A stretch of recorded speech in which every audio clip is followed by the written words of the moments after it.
Michel Foucault a été invité par l'Université catholique de Louvain, la faculté de droit et l'école de criminologie à donner une série de cours-conférences qu'il a intitulées « Mal faire, dire vrai » sur la fonction de l'aveu en justice.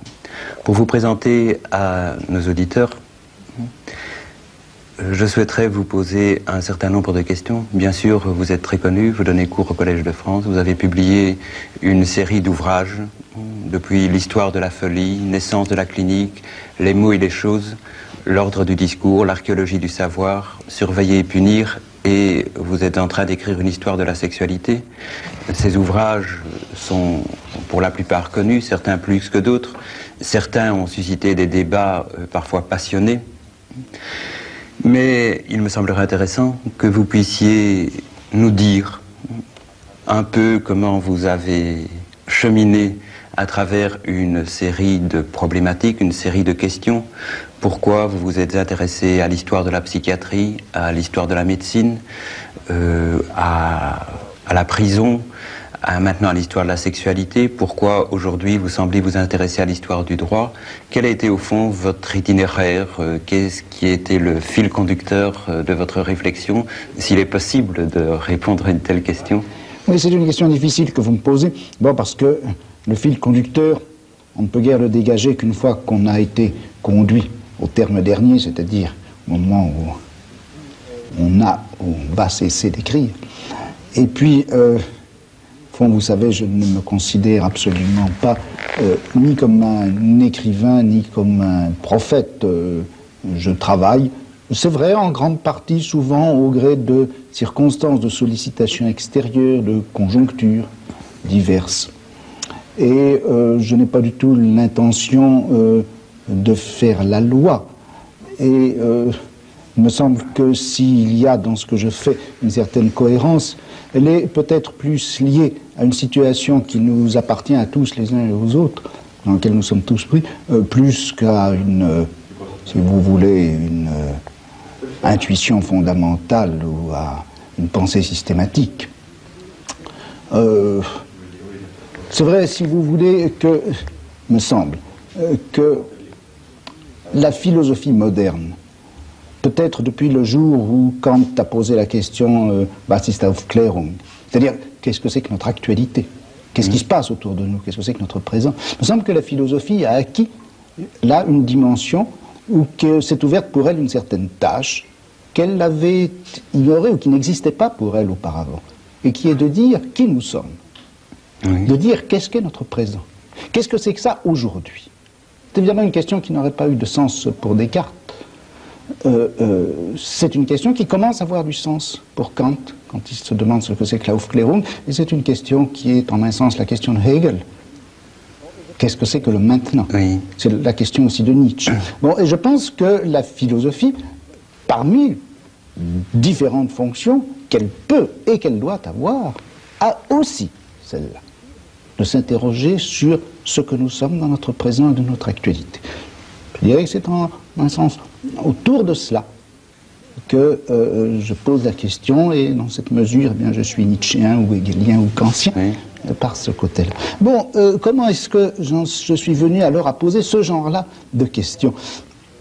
Bon, pour faire deux mots sur l'histoire de notre vie intellectuelle aux uns et aux autres, disons dans l'Europe occidentale après la guerre, on pourrait dire ceci, c'est que on disposait, vers les années 1950, d'une part, d'une perspective, d'un mode d'analyse qui était très profondément inspiré par les phénoménologies, qui était en un sens à ce moment-là une philosophie, je dirais, dominante. Dominante, je ne mets aucune péjoration dans ce mot-là, je ne veux pas dire qu'il y avait dictature ou despotisme de ce mode-là de pensée, mais dans l'Europe occidentale, en particulier en France, la phénoménologie était un peu était un style général d'analyse. Bon, c'est un style d'analyse qui revendiquait comme l'une de ses tâches fondamentales l'analyse du concret.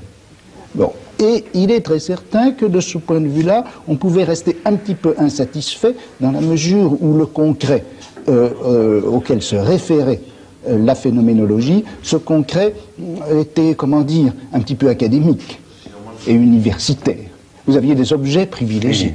de la description phénoménologique, qui était ou l'expérience vécue, ou la perception d'un arbre à travers la fenêtre du bureau. Enfin, je suis un peu sévère, mais le champ d'objets que la phénoménologie parcourait était, je dirais, un peu prédéterminé par une tradition philosophique et universitaire qu'il valait peut-être la peine un petit peu d'ouvrir. Bon. Deuxièmement, autre forme de pensée dominante, importante, c'est évidemment le marxisme, qui lui se référait à tout un domaine d'analyse historique sur lesquels, en un sens, il faisait l'impasse. Dire autant la lecture des textes de Marx, l'analyse des concepts de Marx était une tâche importante, autant les contenus historiques, le savoir historique auquel ces concepts devaient se rapporter, et pour lesquels ils devaient être opératoires, ces domaines historiques étaient un petit peu laissés pour compte, ou en tout cas le marxisme, enfin, une histoire marxiste concrète n'était pas en France du moins très développée. Puis il y avait un troisième courant qui était en France très spécialement développé, qui était l'histoire des sciences, avec des gens comme Bachelard, Cantilène, etc., Cavaillès avant-guerre, et qui était le problème de savoir est-ce qu'il y a une historicité de la raison et est-ce qu'on peut faire l'histoire de la vérité. Bon, si vous voulez, moi je dirais que je me suis situé un peu au croisement de ces différents courants et de ces différents problèmes, en me posant par rapport à la phénoménologie la question de savoir, mais est-ce que, plutôt que de faire la description un peu intériorisée de l'expérience vécue, est-ce qu'il ne faut pas, est-ce qu'on ne peut pas faire l'expérience l'analyse d'un certain nombre d'expériences collectives et sociales? La conscience de celui qui est fou est importante à décrire, comme l'ont montré les travaux de Binswanger, de Kuhn, mais après tout, est-ce qu'il n'y a pas une structuration culturelle et sociale de l'expérience de la folie? Et est-ce que cela ne doit pas être analysé? Bon, ce qui m'amenait à recouper un problème historique, qui était de savoir est-ce que l'on peut, si l'on veut décrire l'articulation sociale, collective d'une expérience comme celle de la folie, quel est le champ social, quel est l'ensemble des institutions et pratiques qu'il faut historiquement analyser, et pour lesquelles les analyses marxistes sont un petit peu comme des habits de confection, mal ajustés. Effectivement. Et troisièmement, à travers ça, à travers l'analyse d'expériences historiques, collectives, sociales, liées à des contextes historiques précis, comment est-ce qu'on peut faire l'histoire d'un savoir, l'histoire de l'émergence d'une connaissance, et comment des objets nouveaux peuvent arriver dans le domaine de la connaissance, peuvent se présenter comme objets à connaître. Alors, si vous voulez concrètement, ça donne ceci. Est-ce qu'il y a ou non une expérience de la folie caractéristique d'une société ou d'un type de société comme les nôtres? Comment cette expérience de la folie a pu se constituer? Comment est-ce qu'elle a pu émerger? Et à travers cette expérience de la folie, comment est-ce que la folie a pu se constituer comme objet de savoir pour une médecine qui se présentait comme médecine mentale? Ce qui donne en gros, à travers quelle transformation historique, quelle modification institutionnelle s'est constituée une expérience de la folie dans laquelle il y a à la fois le pôle subjectif de l'expérience de la folie et ce pôle objectif de la maladie mentale. Bon, voilà un petit peu sinon l'itinéraire, du moins le point de départ. Oui. Bon. Et alors pour en revenir un petit peu à la question que vous me posiez, pourquoi avoir pris ces objets-là, je dirais qu'il me semblait, et alors c'était peut-être là le quatrième courant, le quatrième point de référence de mon cheminement ou de mon piétinement, ça a été, si vous voulez, des textes plus littéraires, moins intégrés dans la tradition philosophique. Je pense à des écrivains comme Blanchot, comme Marteau, comme Bataille, qui ont été, pour des gens de ma génération, je crois, très importants, et qui étaient, au fond, la question des expériences limites. Ces formes d'expérience qui, au lieu d'être considérés comme centraux, d'être valorisés positivement dans une société, sont considérés comme les expériences limites, les expériences frontières, à partir de quoi est remis en question cela même qui est considéré d'ordinaire comme acceptable. Oui. Alors, en un sens, faire de l'histoire de la folie une interrogation sur notre système de raison. Comme une expérience limite, la folie comme une expérience limite. C'est ça. Par exemple, quel est le rapport entre la pensée médicale, le savoir de la maladie et de la vie, qu'est-ce que c'est par rapport à l'expérience de la mort, et comment est-ce que le problème de la mort a été intégré dans ce savoir, ou comment ce savoir a été indexé à ce moment, ce point absolu de la mort. Même chose pour le crime par rapport à la loi. Au lieu d'interroger la loi elle-même, et qu'est-ce qui peut fonder la loi, prendre le crime comme le point de rupture par rapport au système. Et prendre ce point de vue-là pour interroger qu'est-ce que c'est donc la loi. Prendre la prison comme ce qui doit nous éclairer sur ce que c'est que le système pénal, plutôt que de prendre le système pénal, de l'interroger de l'intérieur, de savoir comment il s'est fondé, comment il se fonde et se justifie, pour en déduire ensuite ce qu'a été la prison. Voilà. Vous avez présenté la philosophie comme, dans son actualité, au fond depuis Kant, comme posant une question qui est une question, je pense, qui nous concerne tous, et qui permet, au fond, à l'homme de s'interroger sur sa situation dans l'histoire, dans le monde, dans la société. Il me semble qu'à travers tout ce que vous avez écrit, depuis l'histoire de la folie et jusqu'à l'histoire de la sexualité, il y a une perception de cette réalité, ou du moins il y a la perception d'un élément de cette réalité qui semble vous intéresser particulièrement et qui concerne tout ce qu'on pourrait appeler les techniques d'enfermement, de surveillance, de contrôle, bref, la manière dont l'individu dans notre société a été progressivement contrôlé.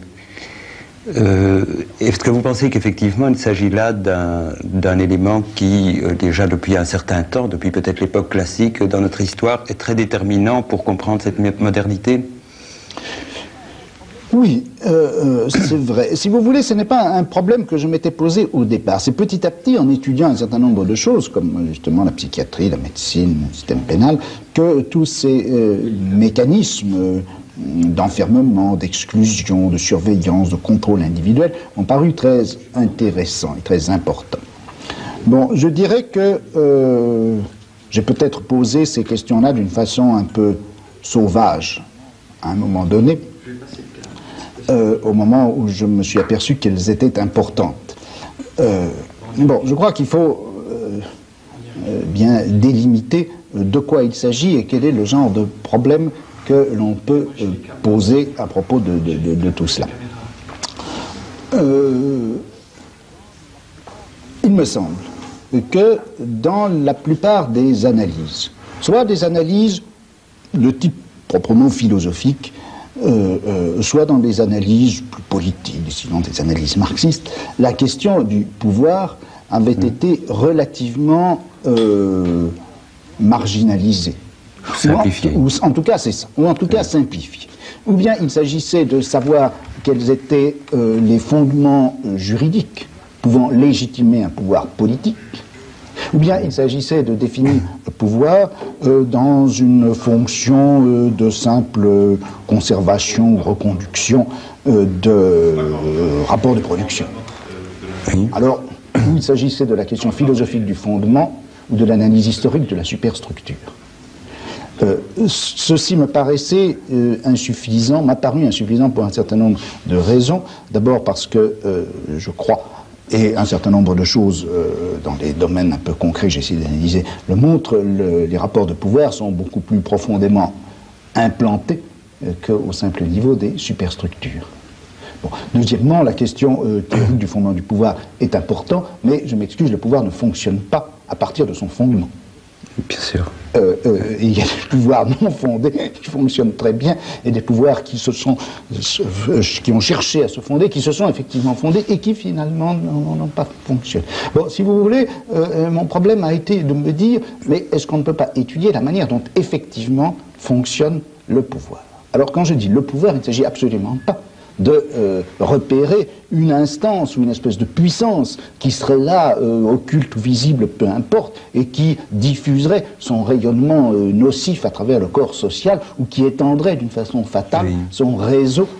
Il ne s'agit pas de, pour le pouvoir ou pour quelque chose qui serait le pouvoir, de jeter un grand filet de plus en plus serré qui étranglerait et la société et les individus. C'est absolument pas de ça qu'il s'agit. Le pouvoir, c'est des relations. Le pouvoir, ce n'est pas une chose. C'est une relation entre deux individus, et une relation qui est telle que l'un peut conduire la conduite d'un autre, ou déterminer la conduite d'un autre. La déterminer volontairement en fonction d'un certain nombre d'objectifs qui sont les siens. Autrement dit, quand on regarde ce qu'est le pouvoir, c'est l'exercice de quelque chose qu'on peut appeler le gouvernement, au sens très large. On peut gouverner une société, on peut gouverner un groupe, on peut gouverner une communauté, on peut gouverner une famille, on peut gouverner quelqu'un. Et quand je dis gouverner quelqu'un, c'est simplement au sens où l'on peut déterminer sa conduite en fonction de stratégies, en utilisant un certain nombre de tactiques.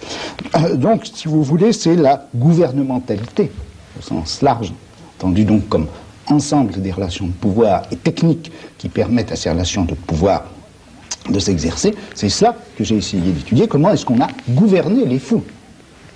Comment est-ce que le problème du gouvernement des malades, encore une fois, je mets le gouvernement entre guillemets, mais en lui donnant un sens à la fois large et riche, comment est-ce qu'on a gouverné les malades? Qu'est-ce qu'on en a fait? Quel statut on leur a donné? Où est-ce qu'on les a placés? Dans quel système de traitement, de surveillance aussi, de bienveillance, de philanthropie, de quel champ économique les soins apportés aux malades? C'est tout cela que je crois qu'il faut essayer de voir. Alors, c'est certain que cette gouvernementalité n'a pas cessé, d'un certain point de vue, de devenir plus stricte au cours des âges. Le pouvoir dans un système politique comme ceux qu'on a connus au Moyen-Âge, ces pouvoirs, entendus au sens donc le gouvernement des uns par les autres, étaient finalement assez lâches. Le problème, c'était de prélever, de faire le prélèvement fiscal qui était nécessaire, qui était utile ou qu'on voulait. Bon, ce que les gens faisaient dans leur conduite quotidienne n'était pas très important pour l'exercice du pouvoir politique. Il était important sans doute dans le pastorat ecclésiastique. Pour le pouvoir ecclésiastique, le pouvoir politique, il est venu un moment où ça a été très important. Et où par exemple maintenant, pour prendre une chose, un exemple très simple, le type de consommation des gens devient quelque chose qui est important économiquement, qui est important aussi politiquement. Et c'est vrai que le nombre d'objets qui deviennent objets d'une gouvernementalité réfléchie à l'intérieur de cadres politiques, même libéraux, ce nombre d'objets a considérablement augmenté.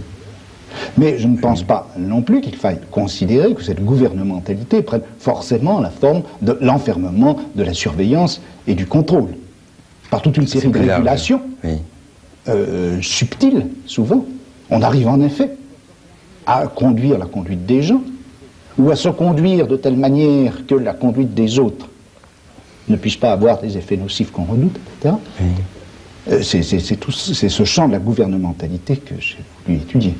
Et pour étudier cet objet, ou différents objets que vous avez étudiés, vous avez utilisé une méthode historique. Mais au fond, ce qui apparaît à tous aujourd'hui, et d'ailleurs ce qui fait en grande partie la nouveauté de vos analyses, non pas du point de vue du contenu, mais du point de vue de la méthode, vous avez opéré une sorte de déplacement dans la méthode historique. C'est-à-dire, ce n'est plus une histoire de la science, ce n'est plus une épistémologie, ce n'est plus une histoire des idéologies, ce n'est même pas une histoire des institutions. On a l'impression que c'est tout cela en même temps, mais que, au fond, pour penser par exemple le travail de la psychiatrie ou ce que font aujourd'hui les criminologues, puisque ce sont les criminologues qui vous ont appelé ici, ou pour penser des institutions comme la prison ou les asiles, etc. Vous avez dû transformer profondément la manière dont on concevait l'histoire.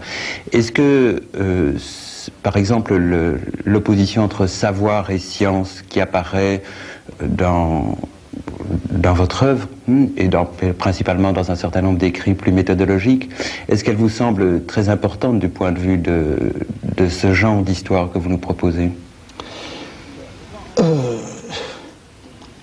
Bon, je crois en effet que le type d'histoire que je fais porte un certain nombre de marques ou de handicaps, comme vous voudrez. D'abord, la chose que je voudrais dire, c'est que, bon, encore une fois, la question dont je parle, c'est qu'est-ce que nous sommes et qu'est-ce que nous sommes aujourd'hui. Et qu'est-ce que c'est que cet instant qui est le nôtre. Donc, si vous voulez, c'est une histoire qui part bien de cette actualité. Deuxième chose, c'est que, en essayant de poser des problèmes concrets, je pars forcément, et ce qui me paraît intéressant, c'est de choisir comme domaine des points qui sont particulièrement fragiles ou sensibles dans l'actualité. C'est-à-dire que je ne concevrai guère une histoire, si vous voulez, qui soit proprement spéculative, et dont le champ ne soit pas déterminé par quelque chose qui se passe actuellement. Alors, tout l'intérêt, tout ce qu'il y a c'est non pas bien sûr de suivre ce qui se passe, et de suivre, comme on dit, la mode. Par exemple, une fois qu'on a écrit 10 bouquins, très bons d'ailleurs, sur la mort, on ne va pas en écrire un 11e sous prétexte que c'est la question actuelle. Il s'agit de... Le jeu, c'est d'essayer de détecter, parmi les choses dont on n'a pas encore parlé, quelles sont celles qui, actuellement, montrent, donnent quelques indices plus ou moins diffus de fragilité dans notre système de pensée, dans notre mode de réflexion, dans notre pratique. Il y avait, si vous voulez, vers les années 55, quand je travaillais dans des hôpitaux psychiatriques, il y avait une espèce de crise latente, quelque chose dont on sentait bien que ça s'écaillait. Et on n'en avait pas encore beaucoup parlé. Mais pourtant, ça se vivait assez intensément. La meilleure preuve que ça se vivait, c'est que, à côté, en Angleterre, et sans qu'on n'ait eu jamais aucun rapport les uns avec les autres, des gens comme Laing et Cooper, eux aussi, se battaient avec le même problème. Donc c'est une histoire qui se réfère toujours à une actualité. Même chose pour le problème de la médecine. C'est vrai que la question du pouvoir médical, ou en tout cas du champ institutionnel à l'intérieur duquel le savoir médical fonctionne, était une question qui commençait à se poser, qui était même assez largement posée vers les années 60, qui n'est entrée dans le domaine public qu'après 1968. Bon, c'est donc une histoire de l'actualité en train de se dessiner. Oui.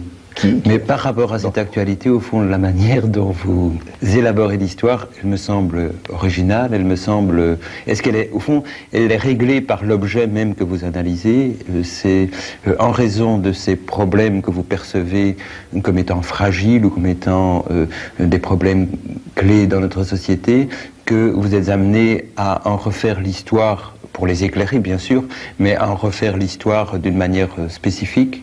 Bon, alors, au niveau des objectifs que je me pose en faisant cette histoire, souvent les gens ont lu ce que j'ai fait comme des sortes d'analyses à la fois compliquées, un peu obsessives, et qui mènent à ce résultat que finalement, mon Dieu, comme nous sommes emprisonnés dans le système qui est le nôtre, combien sont nombreux les lacets qui nous enserrent, et combien il est difficile de dénouer les nœuds que l'histoire a noués autour de nous.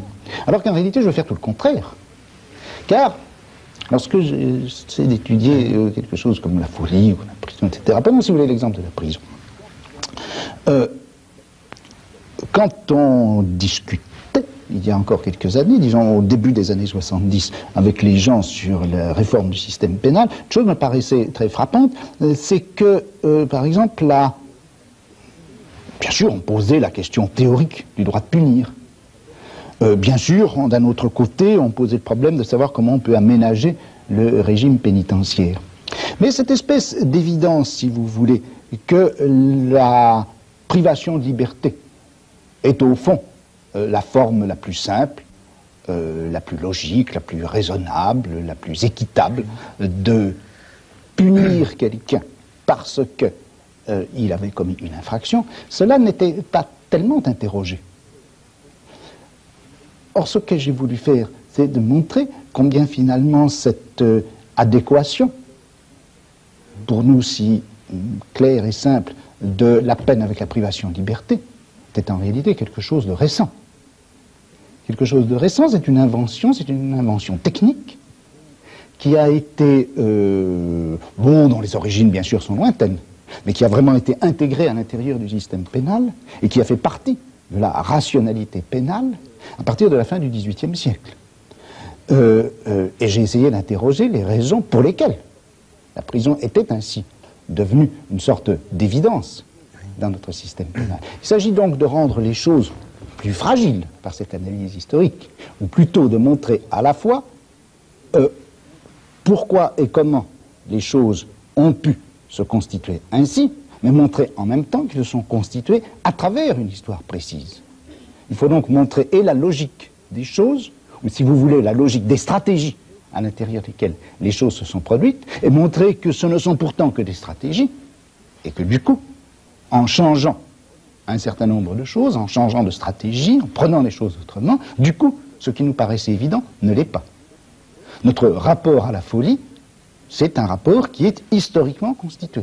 Et du moment qu'il est historiquement constitué, il peut être politiquement détruit. Ou, je dis politiquement, en donnant au mot politique un sens très large.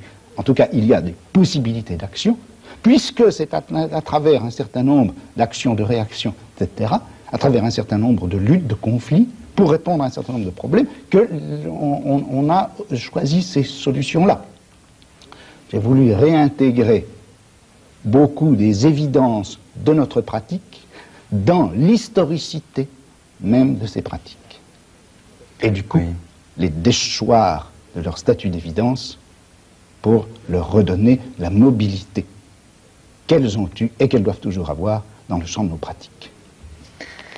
Oui, dans vos conférences actuelles, vous utilisez le terme véridiction, qui se réfère à dire la vérité et qui touche à un problème de vérité. Dans la méthode, dans ce que vous venez de dire concernant à la fois votre intérêt pour l'actualité et la manière dont vous envisagez l'histoire et la constitution même, au fond, de cette actualité, en quelque sorte, vous remettez en question ce qu'on pourrait penser être les fondements de telle ou telle pratique, et vous avez dit que vous l'avez dit à propos du pouvoir.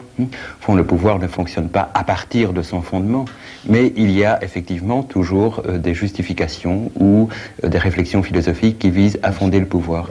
Votre méthode historique elle-même, qui est une méthode qui fait une sorte d'archéologie ou de généalogie selon peut-être selon les objets ou selon le développement même de votre pensée, vise à montrer que finalement il n'y a pas de fondement à des pratiques de pouvoir. Est-ce que vous seriez d'accord pour dire qu'au fond, d'un point de vue philosophique et dans l'ensemble de votre développement, ce que vous visez, c'est aussi à déconstruire toute entreprise qui viserait à donner un fondement au pouvoir? Mais je crois que l'activité de donner un fondement au pouvoir, l'activité qui consiste à s'interroger sur qu'est-ce qui fonde le pouvoir que j'exerce, ou qu'est-ce qui peut fonder le pouvoir qui s'exerce sur moi, je crois que cette question est importante. Elle est essentielle. Je dirais que c'est la question qui est fondamentale.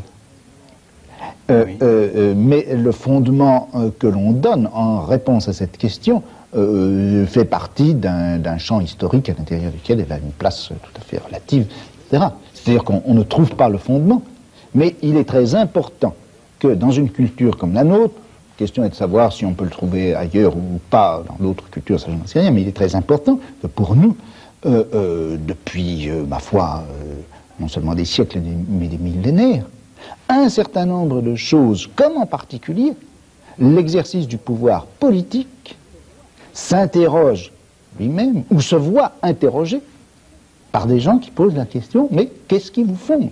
Qu'est-ce qui vous légitime? Il y a là un travail critique Mais ce que vous trouvez important, c'est justement le travail critique de cette question qui sans cesse répète, revient et qui interroge. Il y a 2 millénaires qu'on s'interroge sur le fondement du pouvoir politique. Quand on dit 2 millénaires, c'est 2 millénaires et demi. On s'interroge sur le fondement du pouvoir politique, et c'est cette interrogation qui est fondamentale. Et au fond, le type d'histoire que vous avez faite, c'est bien une analyse vous avez dit des stratégies, oui, mais aussi une analyse de la manière dont un certain nombre de pratiques ont recherché leur propre fondement. Absolument, absolument. Je dirais que c'est l'histoire des... Je vais employer encore un mot barbare. Mais les mots ne sont barbares que lorsqu'ils ne disent pas bien clairement ce qu'ils veulent dire, si bien que beaucoup de mots familiers sont barbares, parce qu'ils disent beaucoup de choses à la fois ou qu'ils ne disent rien. Et qu'en revanche, certains mots techniques, bizarrement construits, ne sont pas barbares, s'ils disent à peu près clairement ce qu'ils veulent dire. Je dirais que je fais l'histoire des problématisations, c'est-à-dire l'histoire de la manière dont les choses font problème. Comment et pourquoi, et sur quel mode particulier, la folie a-t-elle fait problème dans le monde moderne? Et pourquoi est-ce que c'est devenu un problème important? Problème tellement important qu'un certain nombre de choses, par exemple comme la psychanalyse, qui Dieu sait a diffusé à travers toute notre culture, c'est même partie d'un problème qui était un problème absolument intérieur au rapport que l'on pouvait avoir avec la folie. Bon, c'est l'histoire de ces problèmes. Sur quel mode nouveau, la maladie qui évidemment a toujours fait problème, mais il y a eu un mode nouveau de problématisation de la maladie, me semble-t-il, à partir du XVIIIe, du XIXe siècle. Alors ce n'est pas en effet ni l'histoire des théories, ni l'histoire des idéologies, ni même l'histoire des mentalités qui m'intéresse. C'est l'histoire des problèmes, c'est si vous voulez la généalogie des problèmes qui m'intéresse. Pourquoi un problème et pourquoi tel type de problème, pourquoi tel mode de problématisation apparaît à un certain moment à propos d'un domaine, par exemple à propos de la sexualité. Bon, j'ai mis très longtemps à commencer à percevoir comment on pouvait répondre à cela. Quel a été le nouveau problème, voyez-vous, à propos de la sexualité, c'est pas tellement de savoir, de répéter indéfiniment la question, voyons, est-ce que c'est le christianisme, ou est-ce que c'est la bourgeoisie, ou est-ce que c'est l'industrialisation qui a amené la répression de la sexualité? La répression de la sexualité, elle n'est intéressante que dans la mesure où, d'une part, elle fait souffrir un certain nombre de gens, encore actuellement, elle est intéressante d'autre part, parce qu'elle a toujours pris des formes diverses, mais ayant toujours existé. Ce qui me paraît un truc important à faire apparaître, c'est comment et pourquoi ce rapport à la sexualité, ou ce rapport à nos comportements sexuels, ont fait problème, et sous quelle forme est-ce qu'ils ont fait problème, car ils ont toujours fait problème. Mais il est certain qu'ils n'ont pas fait problème de la même façon chez les Grecs du IVe siècle avant Jésus-Christ, chez les chrétiens du IIIe, IVe siècle, ou XVIe ou XVIIe, maintenant, etc.